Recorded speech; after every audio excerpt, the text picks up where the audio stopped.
ওর সাথে কালকে কথা হয়েছে এবং ও খুব ফোকাসড আছে। ভালো রেজাল্ট করাটা খুব জরুরি। শুরুতেই ও ভালো খেলেছে, ওটা ওকে কনফিডেন্স দেবে। দলে ওর জায়গাটা একটু শক্ত করবে, যেটা ওর জন্য খুব জরুরি ছিল। ইয়াং একজন খেলোয়াড় এবং খুব বেশি অভিজ্ঞ না, বাইরে এভাবে খেলার অভিজ্ঞতা ওর নেই।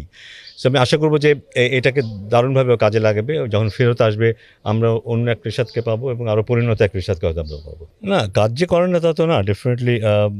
এবং সেটাই হয়তো আমাদেরকে আরেকটু সাবধান করবে, আমাদের প্রিপারেশনটাকে আরেকটু কি কি বলবো, মানে আরও আরও গভীরভাবে দেখার চেষ্টা করবে খেলোয়াড়রা।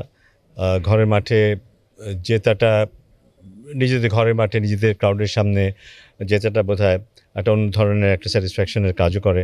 তো সেটাও তাদের মাথায় নিশ্চয়ই থাকবে।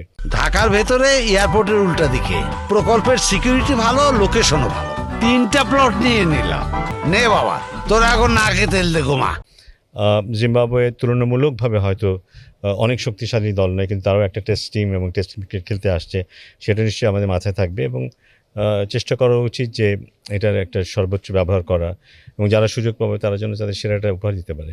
না, একটা সময় তো ছিল যখন আমাদের কন্ডিশনে বিদেশিরা খুব ইজি ফিল করতো না, বিশেষ করে স্পিনে আমাদের উইকেটে ওরা কমফোর্টেবল ফিল করতো না। বাট ওই জিনিসটা বোধহয় এখন আর নেই। প্রত্যেক দেশই এখন স্পিনে ব্যাটিং করতে পারে, প্রত্যেক দেশেই ভালো স্পিনার আছে। সো ওই অ্যাডভান্টেজটা নেওয়ার সুযোগ কিন্তু এখন অ্যাকচুয়ালি নেই। এখন যেটা করতে হবে আমাদেরকে, হয়তো ভালো উইকেটেই ভালো খেলে আমাদেরকে জিততে হবে। সেটা একদিক থেকে হয়তো ভালো, এভাবে যদি আমরা জিততে পারি, ভালো খেলতে পারি, সেটা আমাদের দেশে ভালো খেলার জন্য যেমন প্রয়োজন হবে, বিদেশেও সেটা আমাদের কাজে লাগবে আমরা যখন বিদেশে যাবো টেস্ট ক্রিকেট খেলতে।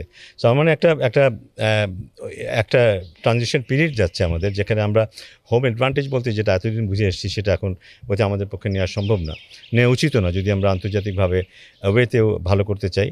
সো সে ধরনের একটা মানসিকতা এখন বোধহয় আস্তে আস্তে আসছে আমাদের খেলোয়াড়দের মধ্যে, দলের মধ্যে। দেখা যাক এটা আমাদের কতটুকু এগিয়ে নিয়ে যায়।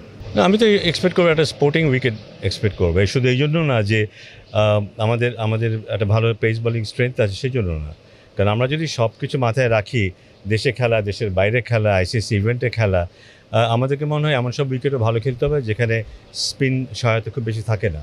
সেটা যদি আমরা করতে চাই, আমরা যদি ঘরের মাটিতে এতগুলো খেলা আছে, সেখানে যদি শুধু স্পিনিং উইকেটে আমরা খেলি, তাহলে সেই ধরনের খেলোয়াড় গড়ে উঠবে না, যে ধরনের খেলোয়াড় আমাদেরকে আইসিসি ইভেন্টে ভালো ফল দিবে বা অ্যাওয়ে ট্যুরে ভালো রেজাল্ট দিবে। সো আমার মনে হয় সেটিকে মাথায় রেখেও এমন ধরনের কন্ডিশনে খেলা উচিত, যে কন্ডিশনে খেললে আমরা সব দিক থেকেই বেনিফিটেড হব।